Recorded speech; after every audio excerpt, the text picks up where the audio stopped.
जहांगीर के तो वहमो गुमान में भी नहीं था कि भाई जी सितारा उससे छीन लेंगे। वो तो भाई जी का इंतज़ार कर रहा था कि वो आएंगे तो मेरा और सितारा का निकाह कराएंगे और मुझे कोई अच्छा बिजनेस भी स्टार्ट करवा देंगे। लेकिन भाई जी तो जैसे ही सितारा जैसी शोख और चंचल लड़की को देखते हैं तो उनका तो खुद सितारा पे दिल आ जाता है, क्योंकि भाई जी जिस तरह के 2 नंबर कामों में इन्वॉल्व रहे हैं, उनकी ज़िंदगी में मोहब्बत या लड़की का तो कोई अमल दखल ही नहीं रहा।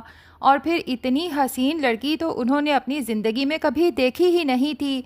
तभी सितारा को पहली नज़र में देखते साथ ही अपना दिल हार बैठते हैं। और फिर सितारा भाई जी के पास जब उनके मुलाजिम की शिकायत करती है कि देखें ना, मैं इतने दिनों से यहाँ सड़ा हुआ खाना खा रही हूँ, आपके मुलाजिम को जब भी कहती हूँ कि मेरे लिए कुछ अच्छा बना दे या बाहर से मंगवा दे तो वो मुझे साफ जवाब दे देता है, जिस पे भाई जी सितारा को तसल्ली देते हैं कि आज के बाद ऐसा नहीं होगा। मुलाजिम तो क्या, उसका बाप भी आपका हर हुक्म बजा लाएगा, आप हुक्म करें तो सही।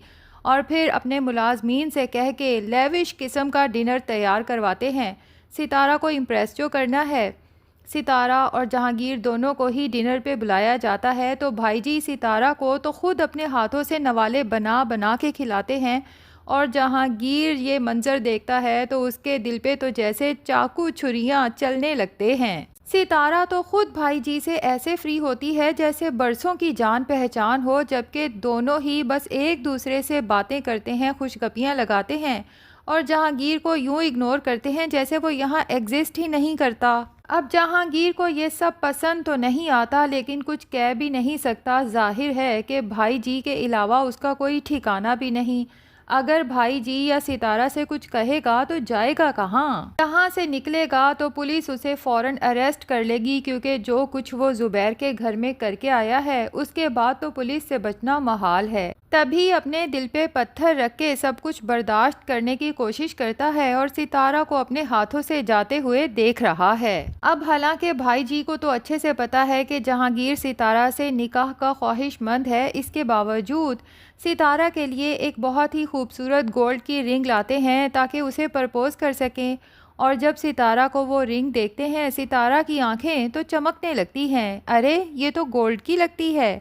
तो भाई जी कहते हैं ये तो कुछ भी नहीं, एक अदना सा तोहफा है। मैं तो बस यूं ही रास्ते से गुजर रहा था, सोचा तुम्हारे लिए कोई गिफ्ट ही ले लूं, आखिर हमारे घर में तुम मेहमान हो। और सितारा जब गोल्ड की रिंग को देख के खुश होने में मसरूफ होती है तो भाई जी मौके का फ़ायदा उठाते हुए अपना हाथ सितारा के कंधे पे यूं रख लेते हैं जैसे सितारा के साथ उनका बहुत पुराना मुआशका चल रहा हो, जबकि सितारा भाई जी की अब किसी भी बात का बुरा ही नहीं मनाती। अब भाई जी गलत फहमी का शिकार हो जाते हैं कि शायद सितारा मेरी इंटेंशन समझ चुकी है और उसे कोई एतराज़ नहीं, तो मज़ीद फ्रैंक होने ही लगते हैं कि सितारा, जो कि मुंह फट भी है, कह ही देती है कि मान गई मैं आपको, आप सिर्फ नाम के भाई जी नहीं बल्कि सच में भाई जी हैं। और वहां से उठ के जाती है कि जहांगीर को भाई जी का दिया हुआ गिफ्ट दिखा सके। लेकिन सितारा की इस आखिरी बात पे भाई जी के चेहरे पे फैली मुस्कान तो यूं गायब होती है जैसे गधे के सर से सींग। तो वो फैसला कर लेते हैं कि सितारा को बताना होगा कि भाई जी तो मैं दूसरे लोगों के लिए हूँ, तुम अगर मुझे मेरे नाम से पुकारोगी तो मुझे ज़्यादा अच्छा लगेगा। और सितारा ये तो जान ही चुकी है कि जहांगीर की भाई जी के सामने कोई औकात नहीं, हत्ता कि जहांगीर कारोबार करने के लिए भी भाई जी के फैसले का पाबंद है और अपनी दौलत जागीर के सिर्फ किस्से कहानियाँ ही सुनाए हैं, लेके तो वहाँ जाता नहीं। तो वो भी दिल ही दिल में फ़ैसला कर लेती है कि बजाय जहांगीर के साथ अपनी ज़िंदगी तबाह करने के बेहतर यही है कि मुझे वक्त लगते सही फ़ैसला ले लेना चाहिए और भाई जी के साथ शादी कर लेनी चाहिए, क्योंकि इस तरह मेरा फ्यूचर ज़्यादा ब्राइट और सिक्योर नज़र आता है। क्योंकि जहांगीर ने तो आज तक मुझे कभी कोई गिफ्ट ही नहीं दिया सिवाय बिरयानी या बर्गर के, जबकि भाई जी ने तो पहली मुलाकात में ही मुझे इतना महंगा गोल्ड का गिफ्ट दे दिया। शादी करके तो मैं भाई जी से काफ़ी कुछ लूट सकती हूँ। दूसरी तरफ ज़ुबैर जब देखता है कि माँ और बहन तो उसे जीनत से मिलने से रोक रहे हैं और असलम भी जीनत को तलाश करना नहीं चाहता, जबकि माँ बहन ज़ुबैर का कोई काम करने को भी तैयार नहीं, और ज़ुबैर को रह रह के याद आता है कि उसने बेशक जीनत को कभी प्यार से नहीं बुलाया, इसके बावजूद जीनत को हर वक्त ज़ुबैर के खाने की, चाय की, कपड़ों की, सफाई की, हर चीज़ की फ़िक्र रहती थी। तभी वो शुजा को बुलाता है और उसे कहता है कि मुझे बस एक बार जीनत और बच्चियों से मिलना है, मैं अपने गुनाहों की उनसे माफ़ी मांगना चाहता हूँ। तो शुजा मशवरा देता है कि हमें जीनत मामी के चचा के घर जाना चाहिए, हो सकता है कि जीनत मामी और बच्चियाँ वहीं पे हों। ज़ुबैर को समझ नहीं आता कि मेरी माँ और बहन तो चलो जीनत के ख़िलाफ़ हैं ही, आखिर ये असलम मेरी बीवी के इतना ख़िलाफ़ क्यों है। ये तो अब ज़ुबैर को आगे चल के पता चलेगा कि असलम की इंटेंशंस क्या थीं और उसने जानते बूझते जीनत का और ज़ुबैर का घर ख़राब करने की कोशिश की। और अभी तो असलम ज़ुबैर का तमाम कारोबार भी अपने कब्ज़े में करने वाला है, क्योंकि ज़ुबैर तो अब दुकान पे जा नहीं सकता और वज़ीर जो ज़ुबैर के पीछे उसकी दुकान संभाल रहा है, हालांकि वो ज़ुबैर के साथ बहुत सिंसियर है, इसके बावजूद असलम ज़ुबैर के दिमाग में ये बात डाल देता है कि मुलाजिम मुलाजिम ही होता है और उस पर इतना भरोसा नहीं करना चाहिए।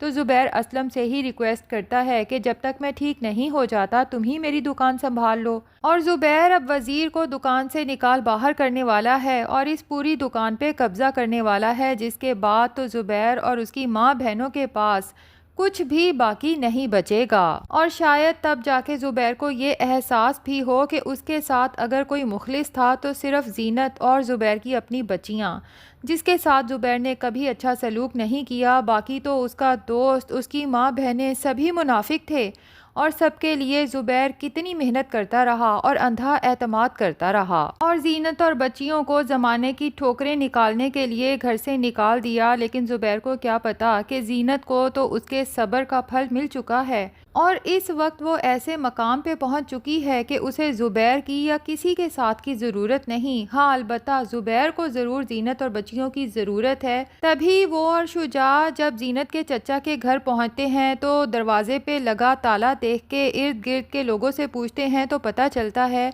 कि वो लोग तो बहुत अरसा हुआ घर छोड़ के चले गए। अब तो ज़ुबैर मज़ीद परेशान हो जाता है, जबकि शुजा ज़ुबैर को तसल्ली देता है कि मामू आप फ़िक्र ना करें, मैं जीनत मामी से या नीलम से कांटेक्ट करने की कोशिश करूँगा और जैसे ही कुछ पता चलता है तो आपको उनके पास ले जाऊँगा। यूँ शुजा जब उन लोगों से कांटेक्ट करेगा और जीनत बताएगी कि हम लोग इस वक्त यहाँ रहते हैं, शुजा उन लोगों से मिलने जाएगा और जीनत और बच्चियों के ठाट बाट देख के तो हैरान रह जाएगा और उससे भी ज़्यादा हैरत उसे तब होगी जब जीनत का चमकता हुआ कारोबार देखेगा और फिर जीनत को बताएगा कि मामू के साथ क्या क्या हादसात पेश आए और इस वक्त वो आपको और बच्चियों को बहुत याद करते हैं, आपसे माफ़ी मांगना चाहते हैं, अगर हो सके तो आप मामू को माफ़ कर दें और घर वापस आ जाएं।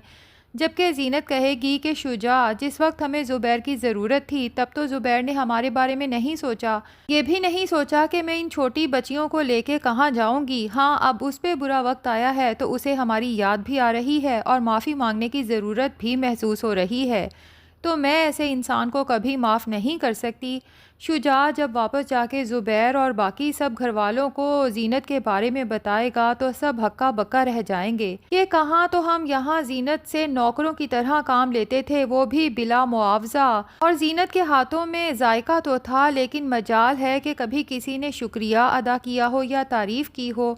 तो आज जीनत अपने उसी गुर की वजह से कामयाबी की मंजिलें तय कर चुकी है। तो देखना यह है नाजरीन के ड्रामे के एंड पे जीनत ज़ुबैर को माफ़ कर देगी या नहीं, क्योंकि शिद्दत ड्रामे के एंड पे भी यही लगता था कि हीरोइन हीरो को कभी माफ़ नहीं करेगी, लेकिन ड्रामे का एंड हम सबकी एक्सपेक्टेशन से बहुत मुख्तलिफ हुआ था। तो हो सकता है कि इस ड्रामे में भी यही सब दिखाया जाए। बहरहाल आपका क्या ख्याल है कि ज़ुबैर पशेमान तो है, तो क्या ऐसे इंसान को माफ़ कर देना चाहिए या फिर सारी ज़िंदगी पछताने के लिए छोड़ देना चाहिए? कमेंट सेक्शन में ज़रूर बताना है। वीडियो पसंद आई है तो लाइक और चैनल को सब्सक्राइब भी ज़रूर कर दें।